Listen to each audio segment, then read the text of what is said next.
ये है particular list जो आप देख रहे हैं, मतलब कौन सा टॉपिक में कितना मार्क्स डिवीज़न जो है वो आप देख रहे हैं। ठीक है, पहले जो आता है टेक्निकल एबिलिटी, टेक्निकल से जो आता है 30 मार्क्स का आता है और 30 क्वेश्चन रहता है उसमें।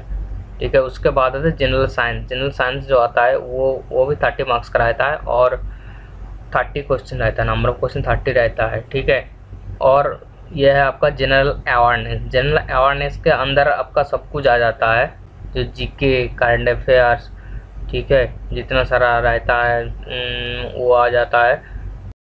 और ये जो है जनरल अवेयरनेस है, इसमें नंबर ऑफ क्वेश्चन रहता है 25 और 25 मार्क्स भी रहता है। और ये उसके बाद आता है एरिथमेटिक। एरिथमेटिक आता है 20 मार्क्स का। ठीक है, 20 मार्क्स का आता है, जो भी न्यूमेरिकल हो, एरिथमेटिक हो, 20 मार्क्स का आता है। और आता है रीजनिंग, वर्बल नॉन वर्बल दोनों मिला के आता है 10 मार्क आता है टोटल। तो इसमें भी नंबर ऑफ क्वेश्चन 10 ही रहता है। और जनरल इंटेलिजेंस जो होता है, जीआई बोलते हैं जिसको, तो वो रहता है ओनली 5 मार्क्स का रहता है। ठीक है, और नंबर ऑफ क्वेश्चन वो भी 5 रहता है। जो टोटल हो गया आपका नंबर ऑफ क्वेश्चन, जो क्वेश्चन होता है 120 रहता है नंबर ऑफ क्वेश्चन, और 120 मार्क्स के लिए होता है एग्ज़ाम। ठीक है, तो ये हो गया आपका पार्टिकुलर जो पैटर्न है, क्वेश्चन पैटर्न है, पार्टिकुलर टॉपिक कवर किया हुआ है, ये है। और इसके बाद और कुछ इंफॉर्मेशन देख लेते हैं।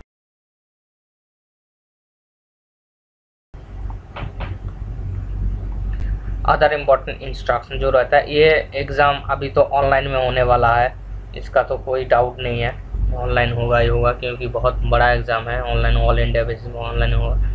और ड्यूरेशन ऑफ एग्ज़ाम 90 मिनट्स का रहेगा, 1.5 घंटे का रहेगा पूरा एग्ज़ाम। ठीक है, 120 क्वेश्चन के लिए 1.5 घंटा रहेगा। और ये सब MCQ टाइप का होगा, और OMR टाइप आंसर शीट रहेगा। अगर ऑफलाइन होता तो OMR सेट जैसा रहता है, ऑनलाइन में भी OMR रहेगा, आपको सिर्फ टिक करना है। ठीक है, और ईच क्वेश्चन के लिए 1 मार्क रहेगा, इस राइट क्वेश्चन के लिए 1 मार्क रहेगा। और नेगेटिव मार्किंग बिल्कुल रहेगा, पिछली बार भी ऐसा था, नेगेटिव मार्किंग था। तो 1/3 जो होता है, मतलब 3 आपका गलत होगा तो 1 मार्क्स आपका घटेगा, मतलब 3 आपका गलत होगा तो 4 मार्क जाएगा आपका, टोटल में से माइनस होगा। ठीक है, तो ये ध्यान में रखिएगा। डिटेल आप तो देख लिया, नंबर डिवीज़न कौन सा टॉपिक में कितना मार्क्स है। अब हम देखेंगे थोड़ा डिटेल सिलेबस। पहले मैं एक चीज़ बता देता हूँ कि कॉम्पिटिटिव एग्जाम के लिए कोई पार्टिकुलर सिलेबस नहीं होता है। ठीक है, कोई भी कंपनी या कोई भी ऑर्गेनाइजेशन जब एग्ज़ाम ले रहा है, कोई भी सिलेबस भी देता है, बहुत लोग मैं देखा हूँ सिलेबस देता है, पार्टिकुलर सिलेबस एक टॉपिक पकड़ के सिलेबस दे देता है, लेकिन उस सिलेबस से बाहर भी बहुत सारा क्वेश्चन आता है। तो इसीलिए बताता हूँ कि टोटल जो सिलेबस है, पर्टिकुलर सिलेबस को फॉलो मत कीजिए। मैं दे दिया हूँ, ये जो टॉपिक है कवर करने का ट्राई किया हूँ। ठीक है, लेकिन कितना भी सिलेबस दे दो कभी भी कवर नहीं होता है कॉम्पिटिटिव एग्जाम का टॉपिक। ठीक है, तो टेक्निकल एबिलिटी हम देखेंगे। टेक्निकल एबिलिटी में 30 मार्क्स है, उसमें कौन सा टॉपिक कवर हुआ है देखिए। इलेक्ट्रिकल टेक्नोलॉजी, ईटेक बोलते थे जिसको, engineering mechanics and strength of materials, SOM जिसको बोलते हैं, strength of material, engineering mechanics, basic electronics and telecommunication. ठीक है, 4 में आ रहा है ऑटोमोबाइल इंजीनियरिंग और टेक्निकल ड्राइंग। ड्राइंग से भी क्वेश्चन थोड़ा बहुत आता है, क्योंकि ये टेक्निकल पोर्शन है। तो और ITI, BTech और डिप्लोमा तीनों के लिए है, तीनों में लगभग ड्राइंग के बारे में थोड़ा बहुत जानकारी है। ठीक है, तो ड्राइंग इसीलिए आता है थोड़ा बहुत। और ये जो टॉपिक बताया पूरा बेसिक है, जो फर्स्ट या सेकेंड सेमेस्टर में आता है इंजीनियरिंग में या डिप्लोमा में या ITI में।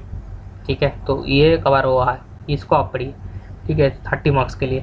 नेक्स्ट आ रहा है आपका जनरल साइंस। इसमें भी 30 मार्क्स है, 30 मार्क्स बताता है, लेकिन इससे 30 से भी ज़्यादा आ सकता है, क्योंकि यही मेन सब्जेक्ट होता है। जो लोको पायलट हो या टेक्नीशियन का जो एग्ज़ाम होता है, यही मेन सब्जेक्ट होता है, जिसमें कवर होता है फिजिक्स, केमिस्ट्री, बायोलॉजी, कंप्यूटर भी आता है अभी, एस्ट्रोनॉमी, इकोनॉमिक्स और एनवायरमेंटल स्टडी।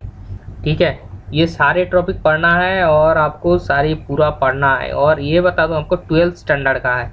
12th स्टैंडर्ड का अगर बुक मिल जाए, स्टेट काउंसिल का हो या CBSE सेंट्रल बोर्ड का हो, कुछ भी हो, तो ये टॉपिक कवर कर लीजिए, तो आ जाएगा आपका लोको पायलट में मैक्सिमम, ठीक है। तो इसका जनरल साइंस में कितना था, 30 था। नेक्स्ट आ रहा है जनरल अवेयरनेस, इसमें कितना मार्क्स है, 25 मार्क्स, ठीक है। इसका तो कोई लिमिटेड सिलेबस नहीं होता है, ठीक है। स्टॉक जीके, इसका भी अंदर कोई लिमिटेड सिलेबस कोई भी नहीं दे पाएगा। करंट अफेयर जीके जितना पढ़ोगे उतना कम ही रह जाएगा, ठीक है। और करंट अफेयर्स कहाँ से पढ़ना है, कैसे पढ़ना है, मेरा एक वीडियो आप देखोगे तो पता चल जाएगा किस ड्यूरेशन का करंट अफेयर्स पढ़ना है, ठीक है। और उसके बाद आता है नेशनल एंड इंटरनेशनल जितना जीके जनरल मतलब होता है, जनरल नॉलेज होता है, वो पढ़ना है। नेशनल कितना जो सम्मेलन हो रहा है, गेम चल रहा है, बहुत कुछ चल रहा है, अवार्ड दे रहा है, बहुत कुछ चल रहा है, तो इसका अंदर आता है जो नेशनल इंटरनेशनल, ठीक है। इसमें जनरल अवेयरनेस में कितना 25 मार्क्स रहता है। और अरिथमेटिक जो कि 20 मार्क का रहता है, ये 10th स्टैंडर्ड का जो मैथमेटिक्स होता है वही आता है 20 मार्क्स का। इसमें अलजेब्रा आता है, ट्राइगोनोमेट्री भी आता है, जियोमेट्री आता है, लॉजिक आता है, लॉजिक सर्किट या लॉजिक जो कैलकुलेशन दे देते हैं, प्रोबेबिलिटी और कॉम्बिनेशन परम्यूटेशन, ये जो 3 चीज़ है ये 12th स्टैंडर्ड का है या तो 11th स्टैंडर्ड का है। तो ये भी अभी नया जितना एग्ज़ाम आ रहा है उसमें भी देने लगा ये थोड़ा बहुत करके, ठीक है। ये भी आपको पता रहेगा तो सही रहेगा मतलब लोको पायलट के लिए।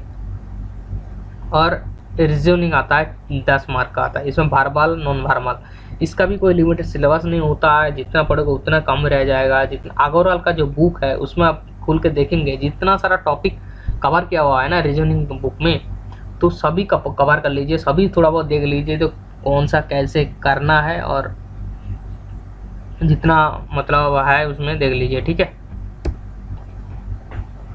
नेक्स्ट आता है जनरल इंटेलिजेंस, 5 मार्क का रहता है, लेकिन इसके लिए आपको कुछ पढ़ना नहीं पड़ता है, ये जिसका बन जाता है अपने से ही बन जाता है। थोड़ा बहुत प्रैक्टिस का ज़रूरत होता है, इसका कुछ रूल्स रेगुलेशन कुछ भी नहीं है, ठीक है। तो इसमें आता है फिगर्स एंड पिक्चर जो मिरर इमेज वगैरह देते हैं, स्पेस विजुअलाइजेशन, डिसीजन मेकिंग और विजुअल मेमोरी, इसमें सब सारे कुछ आ जाता है, ठीक है। ये था जनरल इंटेलिजेंस, इसमें 5 नंबर का आता है बस। और सिलेबस में एक चीज़ बता दूँ, इसमें इंग्लिश तो बिल्कुल नहीं रहता है, ठीक है। जो लोग इंग्लिश में डरते हैं उन लोगों के लिए अच्छी खबर है कि इंग्लिश बिल्कुल नहीं रहता। तो ये था मेरा डिटेल सिलेबस। तो बेस्ट ऑफ लक, चलिए धन्यवाद, अच्छे से एग्ज़ाम दीजिए, अच्छे से पढ़िए, ठीक है। मेरा वीडियो आपको अच्छा लगे तो सब्सक्राइब जरूर कीजिए, क्योंकि नेक्स्ट वीडियो में मैं और भी अच्छा टॉपिक लेके आऊँगा।